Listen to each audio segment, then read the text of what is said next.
বড় বোন এখনো তোমাকে বিদেশে নিয়ে গেল না? হ্যাঁ, তোমার দুইটা বড় বোন বিদেশে থাকে।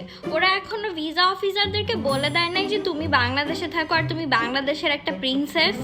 তোমাকে এখনো ডাক দেয় নাই ওরা বিদেশে? কি, তোমার বড় বোন এখনো তোমাকে হেলিকপ্টার কিনে দেয় নাই?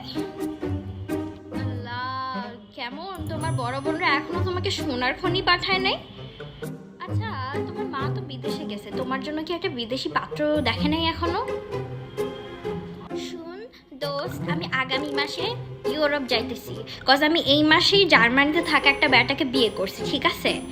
আমি এই মাসে জার্মানিতে যাচ্ছি, জার্মানি থেকে আমি হেঁটে হেঁটে অস্ট্রিয়াতে যাব আর তোর বড় বোনের সাথে একটা ছবি তুলবো, ঠিক আছে?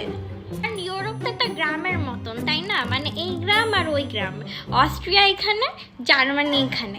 তো আমি তো জার্মানিতে গেলেই তো তোর বোনের সাথে দেখা হয়ে যাবে, তাই না? যদি উনি অস্ট্রিয়াতে থাকে, ফ্লাইট নেওয়া লাগে না, না হেঁটে হেঁটেই চলে যাওয়া যায়। শুন দোস্ত, আমি না ইউএসের ভিসা পাইছি, হ্যাঁ?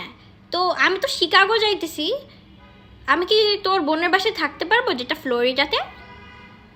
আরে, তোমার সবাই ফালায়া গেছে গা, কি কষ্ট।